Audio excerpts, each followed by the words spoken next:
Building material cement पढ़ रहे थे। अब देखेंगे इसमें हम पहला बॉग यौगिक। सीमेंट में कुछ बॉग यौगिक होते हैं, बॉग कंपाउंड। पहला है हमारा, इसे बोलते हैं एलाइट। एलाइट को क्या बोलते हैं? C3S। इसकी मात्रा 25 से लेके 50% होती है, मतलब try calcium silicate. Try calcium silicate जिसको C3S बोलते हैं और एलाइट भी बोलते हैं, इसकी मात्रा होती है 25 से 50%। अब इसका क्या काम होता है सीमेंट में? देखो पहला पॉइंट, ओपीसी में सबसे अधिक, अगर कोई पूछे सबसे अधिक मात्रा में कौन सा बॉग यौगिक होता है, तो वो एलआईटी होता है। और ये क्या करता है? ये सामर्थ्य, प्रारंभिक सामर्थ्य, सीमेंट की जो प्रारंभिक सामर्थ्य है ना, उसके लिए रेस्पॉन्सिबल होता है। इसी की वजह से सीमेंट में प्रारंभिक सामर्थ्य आती है। प्रारंभिक की बात कर रहा है, अंत में नहीं। और सीमेंट में पानी के मिलाने के बाद शुरुआत के 7 दिन के अंदर अंदर ये रिएक्शन देता है। और सीमेंट में पानी मिलाने के 7 दिन के अंदर यह यौगिक बनता है। पानी मिला दिया तो 7 दिन बाद, 7 दिन के अंदर ये बन जाएगा। अब ये क्या करता है? ये जो है ना, ये फ्रीजिंग और थ्रोइंग इफेक्ट जो होता है सीमेंट में, उसके इफेक्ट को कम करने का काम करता है। उसके लिए प्रतिरोधक क्षमता बढ़ाता है। फ्रीजिंग और थ्रोइंग इफेक्ट के प्रति प्रतिरोधक क्षमता को बढ़ाता है C3S। नेक्स्ट इसके बारे में देख लेते हैं। सीमेंट में सबसे ज़्यादा सामर्थ्य C3S से प्राप्त होती है। अगर सीमेंट के लिए कोई और सीमेंट को वो ताकत देता है या सामर्थ्य देने का काम करता है सबसे ज़्यादा, तो वो C3S से प्राप्त होती है। और सबसे कम सामर्थ्य देता है C4AF सामर्थ्य के मामले में। नेक्स्ट पॉइंट, यह शीघ्रता से जलायोजित हो जाता है। मतलब शीघ्रता से हाइड्रेट हो जाता है, मतलब इसमें हाइड्रेशन जल्दी, यह शीघ्रता से हाइड्रेशन हो जाता है। ठीक है। वो अत्यधिक ऊष्मा का निष्कासन करता है, साथ ही साथ शीघ्रता से कठोर और सामर्थ्य विघटन करता है। ठीक है। सेकंड देखो, यह शीघ्रता से हाइड्रेट हो जाता है, मतलब ये पानी से बहुत शीघ्रता से क्रिया करता है और अत्यधिक ऊष्मा का निष्कासन करता है। ठीक है, मतलब हीट ऑफ हाइड्रेशन, अत्यधिक हीट ऑफ हाइड्रेशन का निष्कासन करता है। साथ ही साथ शीघ्रता से कठोरता और सामर्थ्य भी ग्रहण कर लेता है। सीमेंट इसकी वजह से क्या कर लेता है? शीघ्रता से कठोर हो जाता है और सामर्थ्य ग्रहण करता है। नेक्स्ट पॉइंट, इसकी हीट ऑफ हाइड्रेशन क्या होती है?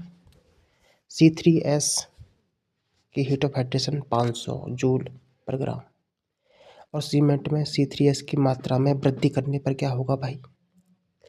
सीमेंट में अगर आपने C3S की मात्रा बढ़ा दी ना, तो हीट ऑफ हाइड्रेशन बढ़ जाएगा। और क्या बढ़ेगा? सीमेंट में पानी की घुलनशीलता भी बढ़ जाएगी। ठीक है।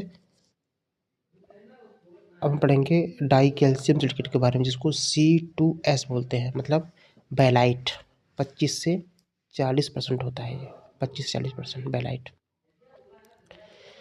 अब ये अल्टीमेट स्ट्रेंथ इसी की वजह से आती है। सीमेंट में अल्टीमेट स्ट्रेंथ C2S के कारण आती है और rate of heat of hydration को कम करने का काम करता है। और C3S क्या करता था? हीट ऑफ हाइड्रेशन को निष्कासित करता है। अच्छा, अत्यधिक हीट ऑफ हाइड्रेशन का निष्कासन कौन करता है? C3S करता है। और C2S क्या करता है? ये हीट ऑफ हाइड्रेशन को कम करने का काम करता है। ठीक है। अगर आपको हीट ऑफ हाइड्रेशन कम करनी है तो क्या करना पड़ेगा? हमें C2S की मात्रा बढ़ानी पड़ेगी। नेक्स्ट पॉइंट, C2S सीमेंट को केमिकल अटैक से बचाता है। सीमेंट में C2S की मात्रा में वृद्धि करने पर क्लिंकर अत्यधिक कठोर हो जाता है, वह उसकी प्रारंभिक सामर्थ्य घट जाती है क्लिंकर की। ठीक है। साथ ही साथ उसका फ्रीजिंग और थ्रोइंग के प्रति प्रतिरोध भी घट जाता है। क्लिंकर मतलब सीमेंट के बारे में बात कर रहा है कि सीमेंट में अगर C2S की मात्रा बहुत ज़्यादा वृद्धि आपने कर दी है, तो सीमेंट की अत्यधिक वो क्लिंकर की अत्यधिक कठोर हो जाती है क्लिंकर, उसकी प्रारंभिक सामर्थ्य घट जाती है और उसका फ्रीजिंग थ्रोइंग के प्रति इफेक्ट जो प्रतिरोध है वो भी घट जाता है और जलाय जो उधर भी घट जाती है और सब कुछ घट जाता है। ठीक। नेक्स्ट, इसका ऊष्मीय जलाय मतलब हीट ऑफ हाइड्रेशन जो है 260 होता है C2S का। नेक्स्ट हमारा है ट्राई कैल्शियम एल्यूमिनेट, C3A बोलते हैं इसको, सेलेट बोलते हैं। 5 से 11% होता है। सीमेंट में पानी मिलाए जाने पर सबसे पहले जो रिएक्शन करता है ना वाटर के साथ, वो C3A ही होता है। यह सीमेंट की प्रारंभिक इनिशियल सेटिंग टाइम, प्रारंभिक जमाव काल। और हाई हीट ऑफ हाइड्रेशन तथा दरार की वजह से जो आयतन में परिवर्तन आता है उसके लिए जिम्मेदार है। ठीक है, तो सीमेंट का इनिशियल सेटिंग टाइम इसी की वजह से आता है और यह हाई हीट ऑफ हाइड्रेशन इसी की वजह से आता है और दरार के कारण आयतन में परिवर्तन होता है इसी की वजह से होता है। यह पानी के साथ तीव्र क्रिया करते हैं जिसके कारण यह बारीक पिसे गए क्लिंकर के फ्लैश सेट के लिए उत्तरदायी है। आई बात समझ।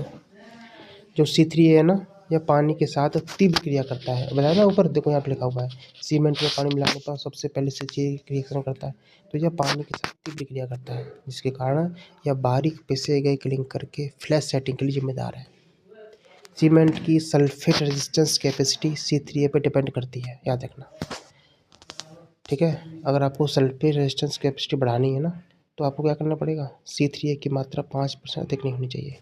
तो सल्फेट रेजिस्टेंस कैपेसिटी जो सीमेंट की C3 पर डिपेंड करती है।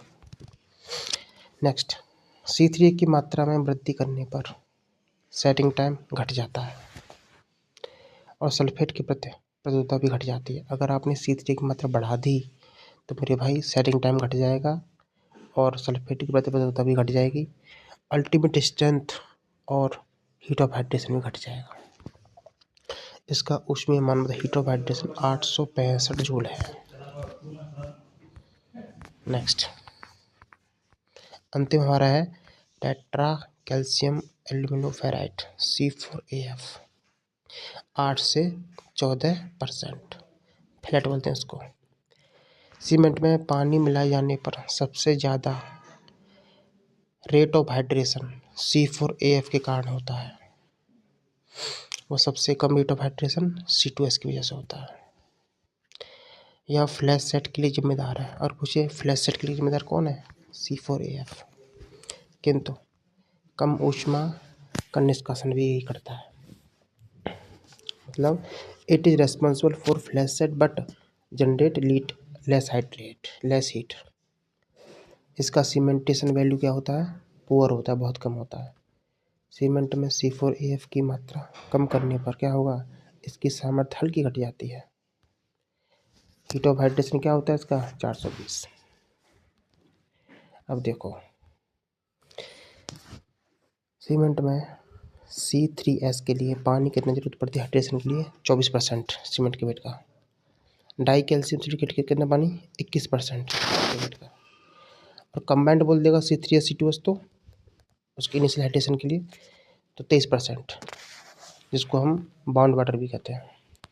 और अगर बोलते जेल प्रोसेस और साथ में कंप्लीट हीट ऑफ हाइड्रेशन दोनों के लिए, तो याद रखना 38% होता है कंप्लीट हीट टोटल हाइड्रेशन के लिए। कंप्लीट हीट ऑफ हाइड्रेशन के साथ साथ जेल प्रोसेस के लिए 38%, जिसमें 23% वाटर जो है बाउंड वाटर होता है। बाउंड वाटर मतलब होता है कि केमिकल रिएक्शंस के लिए, और 15% जेल वाटर होता है। जेल वाटर मतलब जो रिक्त स्थान होता है रिक्त स्थान को भरने के लिए। सीमेंट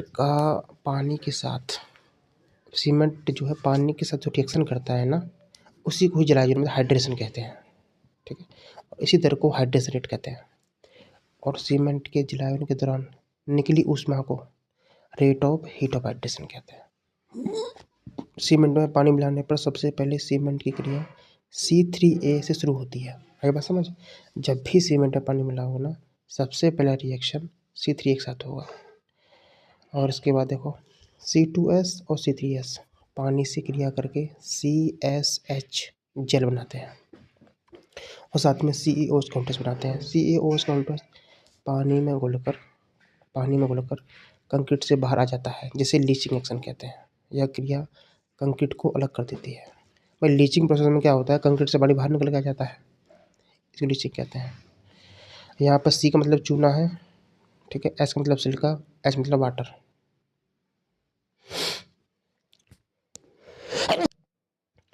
समझो सीमेंट के यौगिक की जलायोजन घटता क्रम मतलब रेट ऑफ हाइड्रेशन। अगर बोले ना क्वेश्चन कि रेट ऑफ हाइड्रेशन का घटता क्रम, तो रेट ऑफ हाइड्रेशन सबसे ज़्यादा होता है मेरे भाई C4AF का। रेट के बारे में बात करेंगे तब, उससे कम C3A, उससे कम C3S, उससे कम C2S। और rate of heat of hydration बोल देगा तो सबसे ज़्यादा हीट ऑफ हाइड्रेशन C3A का होता है 865 जूल पर ग्राम। उससे कम C3S 500, C4AF 420, उससे कम सबसे कम हीट ऑफ हाइड्रेशन C2S का होता है 260। देखो सबसे ज़्यादा हीट ऑफ हाइड्रेशन C3A, उसके बाद उससे कम C3S, C4AF, C2S, ऐसे याद कर लेना। अब सामर्थ्य देखें, सीमेंट को सामर्थ्य प्रदान करने वाले यौगिक का घटनाक्रम। सबसे ज़्यादा सीमेंट को सामर्थ्य C3S देता है, उससे कम C2S, उससे कम C3A, उससे कम C4AF देता है। ठीक है।